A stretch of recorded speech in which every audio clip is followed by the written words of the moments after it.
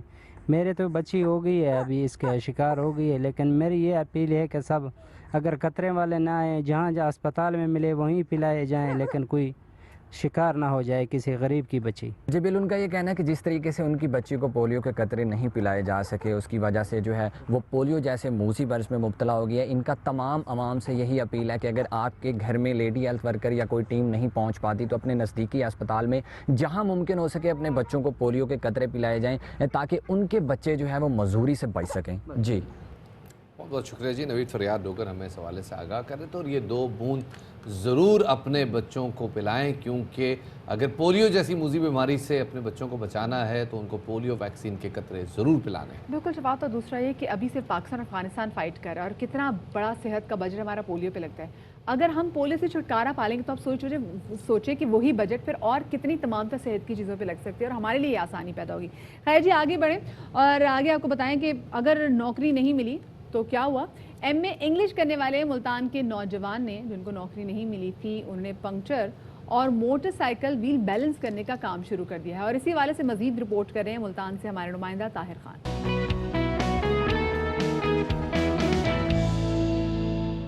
Welcome back after the break. Pakistan میں اس pandemic کو شکست دینے کے بعد جیسے ہمارے معمولات زندگی واپس آنے لگے ہیں اور بہت ساری سیکٹرز پہ معمول کے مطابق بھی کام ہونا شروع ہو گیا ہے، لیکن ایک ہمارا سیکٹر، ایک ہماری انڈسٹری ایسی ہے جو کہ ابھی بھی سفر کر رہی ہے اور یہ انڈسٹری ہے سنیما کی انڈسٹری۔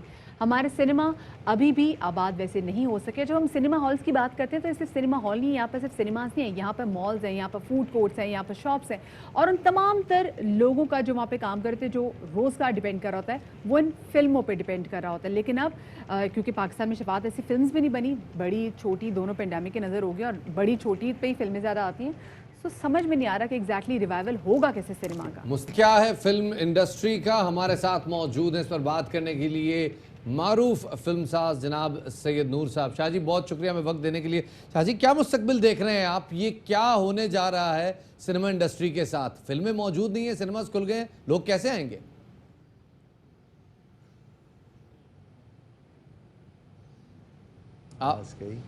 میں اپنا سوال دہرا دیتا ہوں، کیوں میری آواز آ رہی ہے صحیح طرح سے؟ جی آ رہی۔ جی شاہ جی، سنیماز کھل گئے ہیں، فلمیں موجود نہیں ہیں، عوام کیسے آئیں گے سنیماز کی طرف؟ دیکھیں فورن کنٹریز میں اگر آپ لے لیں، سب سے بڑی منڈی جو ہے امریکہ ہے اور وہاں پہ سنیما کھولے ہیں انہوں نے، اور فی الحال وہ لوگ پرانی فلمیں جو ہیں وہ ریلیز کر رہے ہیں جو سال پہلے ریلیز ہوئی ہیں، 2 سال پہلے ریلیز ہوئی ہیں، تو لوگوں کا رجحان بنانے کے لیے انہوں نے وہ فلمیں ریلیز کی ہیں۔ تو اسی طرح ہمیں بھی کرنا پڑے گا، جو فلمیں لوگ نہیں دیکھ سکے اور وہ ریلیز ہو کے اتر گئیں سینما ہاؤسز سے، ان کو ریلیز کرنا پڑے گا۔ ایک جو ہے طریقہ کار جو ہے، جو SOPs کا وہ رکھ کے تو ایک رجحان بنانا پڑے گا۔ تو جہاں تک مستقبل کی بات ہے شفاعت صاحب، مستقبل بہت اچھا ہے، ہم ہوپ فل ہیں، اس لیے کہ ایک ہی تفریح ہے پاکستان میں جو فیملی کے ساتھ جا کے آپ جاتے ہیں سینما ہاؤسز میں اور جا کے دیکھتے ہیں، اور تو کچھ ہے نہیں. اور میں سمجھتا ہوں اس کو بہت اسٹرانگلی اس تفریح کو ہمیں گورنمنٹ کو لینا چاہیے اور اس کو پروموٹ کرنا چاہیے. ورنہ وہ جو آج کی ہماری جنریشن ہے، آپ یہ دیکھیں وہ پتہ نہیں پپ جی اور ٹک ٹاک اور اس میں گر گئی ہے. وہ بات آپ سے، لیکن جیسے ہے. ابھی آپ نے شاہ صاحب بات کی نا، آپ کی فلم جیسے چوڑیاں تھی، نکی جہاں تھی، وہ ایسی فلمیں تھیں جو کہ لوگ اپنی فیملیز کے ساتھ جا کے دیکھ سکتے تھے. ایک ایسا ٹائم جب نیٹ فلکس کا ٹائم آ گیا ہے تو لوگوں کے پاس آپشن آ گئی ہے، تو ہم ایسا کانٹینٹ کیسا بنائیں کہ لوگوں کو ہم سنیما تک کھینچ کے لے جائیں؟ دیکھیں ہمارا جو بر صغیر کا ٹیمپرامنٹ ہے فلم کا، وہ میوزیکل ہے. اگر انڈیا میں دیکھیں، پاکستان میں دیکھیں، یہ میوزک پہ بہت زور ہوتا ہے، گانوں پہ بہت زور ہوتا ہے، اور وہی چیز جو ہے وہ اٹریکٹ کرتی ہے لوگوں کو. جو اگر نیٹ فلکس پہ گانے آپ دیکھیں گے تو چھوٹی اسکرین پہ نہ وہ ساؤنڈ ہوگا، نہ وہ امپیکٹ بنے گا بڑے اسکرین پہ. اس کے ساتھ ساتھ ایکشن چاہیے. ایکشن دیکھنے کے لیے لوگ جو پسند کرتے ہیں ایکشن فلمیں، وہ سینما ہاؤس میں آ کے دیکھیں گے، کیونکہ لارج اسکیل پہ جب ایکشن آتا ہے تو وہ بہت امپیکٹ چھوڑتا ہے. شاہ جی، پوری دنیا میں جو پرانی ان کے کلاسکس ہیں وہ ڈیجیٹائز ہو رہے ہیں، ان کی کلر گریڈنگ دوبارہ ہو رہی ہے، ان کی ساؤنڈ دوبارہ ہو رہی ہے، ڈب دوبارہ ہو رہے ہیں، اور اس کے بعد دوبارہ سے وہ سینماز میں لائی جا رہی ہیں. پڑوسی ملک کی ایک فلم 25 سال سے ایک سینما گھر میں لگی ہوئی ہے، ڈیجیٹائزڈ ہے، لوگ آج بھی جا رہے ہیں اس کو دیکھنے کے لیے. آپ اپنی فلموں کو ڈیجیٹائز کروائیں گے؟ بالکل کروائیں گے جی، ہم لگے ہوئے ہیں انشاءاللہ. اور اس کے سوا سروائیول نہیں ہے، یہ سروائیول ہی ہمارا اس میں ہے کہ پیرللی ہم ڈیجیٹل کو رکھیں اور سینما کو رکھیں. سینما دیکھنے والے سینما میں جائیں اور ڈیجیٹل دیکھنے والے ڈیجیٹلی اس کو دیکھیں. تو میں یہ جانتا ہوں کہ جو مستقبل ہے وہ نیٹ فلکس ٹائپ کے اداروں کا ہے. اچھا، یہ آپ نے بڑی بات کر دی، لیکن ساتھ میں کیونکہ سنیما کو انہیں ریوائیو کرنا ہے، تو شاہ صاحب ایک بات کہیے گا، ہمارے ہاں لوگ جو ابھی پینڈیمک کے بعد دیکھا ہے، جو چھوٹے سنیماز ہیں وہ زیادہ اچھے بزنس کر رہے ہیں، اور وہ بڑے سنیماز جن کی ٹکٹس کوئی 1100-1200 ہوتے تھے سمہاؤ وہ ویسے سروائیو نہیں کر پا رہے. تو اس حوالے سے آپ کو کیا لگتا ہے؟ آپ کو نہیں لگتا کہ جیسے ہمیں تھوڑی ٹکٹنگ کم کرنی پڑے گی، پرائسنگ کم کرنی پڑے گی، کیونکہ entertainment should be for all? نہیں، دیکھیں بڑے سینما تو توڑ ہی دیے ہم نے. بڑے سینما ہوا کرتے تھے وہ توڑ دیے. چھوٹے سینما جو ہیں وہ سروائیو لوگ کمپیکٹ کرنے چاہیے. 200, 250, 150 سیٹس کے سینما ہونے چاہیے، اور وہی سروائیو کریں گے. سینما کے حوالے سے ان کے خرچے پورے ہوں گے، اور فلم لمبی چلے گی. جہاں 2 ویک چلنی ہے 8 ویک چل جائے گی، کیونکہ لوگ پوری طرح دیکھ نہیں پائیں گے. تو یہ بہت ضروری ہے، چھوٹے سینماز کا رواج آنا چاہیے. اور سب سے بڑی بات یہ ہے، آپ کو وہ دور واپس لانا ہے ڈرائیو ان سینما کا. بالکل جی، یہ دور واپس لانا سینما ہوتے تھے، یہ دور واپس لانا پڑے گا. بہت شکریہ جی شاہ جی. اور یہ ایسا موضوع ہے جس پہ ہمیں بار بار بات کرنی ہے، اور اس کے بغیر یہ بات نہیں، اور لوگوں کو نہ ہم سنیماز کی طرف لے جا سکیں گے اور نہ سنیما کو ترقی دے سکیں گے. لیکن شفاعت، سنیما پہ لوگوں کو واپس شاہ صاحب جیسے لوگ ہی لے کے جا سکتے ہیں جنہوں نے پہلے بھی ایسی فلمز بنائی ہوئی ہیں. خیر جی، وقت یہاں ہوا تمام. شاہ صاحب آپ کو بہت زیادہ شکریہ. آپ لوگوں سے اجازت لیتے ہیں، کل انشاءاللہ آپ سے ملاقات ہوگی. شاد رہیے، آباد رہیے، اللہ حافظ.